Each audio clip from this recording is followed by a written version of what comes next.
어제 하느님께서 솔로몬에게 말씀하셨습니다. 너에게 명령한 규정들을 지키지 않았으니 내가 반드시 이 나라를 너에게서 떼어내어 너희 신하에게 주겠다. 그러나 한 지파만은 내 아들에게 주겠다. 그리하여 유다 지파 하나만 솔로몬의 아들 르하브암에게 돌아가고 나머지 10지파는 예로보암이 다스리게 됩니다. 궁금하지 않으십니까? 이스라엘은 12지파인데 솔로몬 아들한테 하나 주고 예로보암한테 10지파를 주면 한 지파가 남지 않습니까? 어느 지파일까요? 레위 지파입니다. 레위 지파는 성전에서 하느님을 섬기는 일을 했기 때문에 어떤 일에서 항상 열애였습니다. 민수기 1장에 보면 모세가 인구조사를 하는데 하느님께서 이렇게 말씀하십니다. 레위 지파만은 사열하지도 말고 그들의 수를 세지도 마라. 그들은 병역도 면제를 받았습니다. 하느님의 것이고 하느님 전용입니다. 하느님 전용의 것들은 손대면 안 됩니다. 성작, 성합, 성반, 하느님께만 사용되도록 되어 있는 것들은 손대면 안 됩니다. 성전, 하느님의 집이고 하느님께 기도하는 곳입니다. 여기를 다른 용도로 사용하는 것은 과히 좋은 게 아닙니다.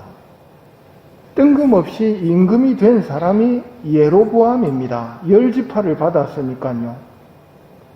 이런 큰 선물을 받았으면 하느님 뜻에 따라 살면 되는데 큰 선물을 받으면 그 선물의 마음이 뺏기는 모양입니다. 예로보암이 원래는 사당을 짓고 성을 보수하던 용사였는데 솔로몬 눈에 들어서 감독으로 임명이 됩니다. 그가 오늘 독서에 나오는 것처럼 길을 가다가 아히야 예언자를 만나서 이런 말을 듣습니다. 이제 이스라엘의 임금이 될 것이다. 내가 만일 나의 종 다윗이 한 것처럼 내가 명령하는 바를 모두 귀담아 듣고 나의 길을 걸으며 내 눈에 드는 옳은 일을 하고 내 규정과 계명을 지키면 내가 너와 함께 있겠다. 또한 내가 다윗에게 세워준 것처럼 너에게도 굳건한 집안을 세워주고 이스라엘을 너에게 주겠다. 이런 말씀을 듣습니다. 솔로몬이 이걸 알고 예로보암을 죽이려고 하자 이집트로 달아나서 솔로몬이 죽은 다음에 돌아와 10지파를 다스리게 됩니다. 그런데 예로보암은 솔로몬의 아들이 다스리고 있는 유다 지파 그리고 예루살렘이 계속 신경이 쓰입니다. 예루살렘에 있는 성전으로 백성들이 기도하러 올라가거든요. 그래서 예로보암은 해서는 안 되는 짓을 합니다. 금송아지를 2개 만들어 가지고 10지파가 있는 곳에 둡니다. 그리고 예루살렘까지 갈 필요 없다. 금송아지한테 오면 된다. 이분이 우리를 이집트에서 이끌어내신 분이시다 하고 금송아지 우상을 만들어 섬기게 합니다. 우상을 섬기는 데는 사제가 필요하죠. 예로보암이 지 마음대로 사제를 임명해버립니다. 이 죄가 결국은 예로보암의 이스라엘이 멸망해서 땅에서 사라지게 되는 원인이 됩니다. 이스라엘이 한동안은 유지는 되었지만 결국 북이스라엘은 기원전 8세기에 아시리아에 의해서 멸망하고 남부 유다는 200년 정도 더 흐른 다음 기원전 6세기에 바빌론에게 망하게 됩니다. 오늘의 말씀을 들으면 군인들에게 했던 세례자 요한의 이야기가 생각납니다. 아무도 강탈하거나 갈취하지 말고 너의 봉급으로 만족하여라. 디모데오 전서에서는 이런 말씀이 나옵니다. 우리는 이 세상에 아무것도 가지고 오지 않았으며 이 세상에서 아무것도 가지고 갈 수 없습니다. 먹을 것과 입을 것이 있으면 우리는 그것으로 만족합시다. 르하브암은 10지파를 다스리는 임금이 되었지만 혹시 그걸 잃어버릴까봐 걱정하면서 우상을 만들고 아무나 사제직에 올립니다. 하느님께서는 당신의 길을 따르면 함께 계셔 주시겠다고 약속하셨지만 하느님보다는 눈에 보이는 황금 송아지를 만들어 섬기는데 마음을 뺏깁니다.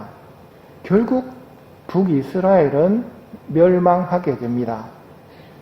오늘 복음에서 예수님께서는 하늘을 우러러 한숨을 내쉬신 다음 에파타 곧 열려라 하고 말씀하시자 귀먹고 말 더듬던 사람의 귀가 열리고 묶인 혀가 풀려서 말을 제대로 하게 됩니다.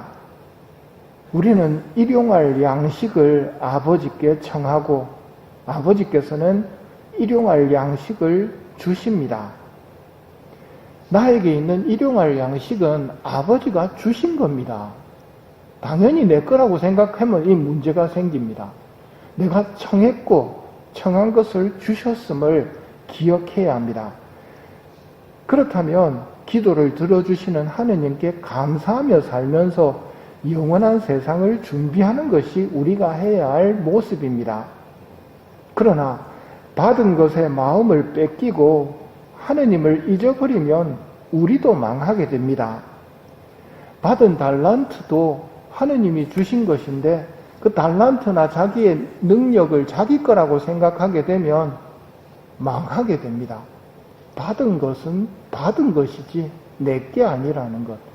받은 것에 마음을 뺏기고 그걸 유지하려고 하다가는 하느님을 잊어버리고 그걸 유지하는데 온 신경 쓰다가 망해버린다는 것. 아버지 말씀을 향해 우리 귀를 열고 살아가는 은총이 필요합니다. 나에게도 에파타하고 말씀해 주시기를 청해야 합니다. 그럴 때 내가 한 해 동안 받은 은혜가 많다는 것도 진짜 알게 되고 거기에 대해서 감사하는 마음으로 미사도 봉헌할 수 있을 것입니다. 한 해 동안 받은 은혜에 감사하는 마음으로 이 미사를 봉헌합시다.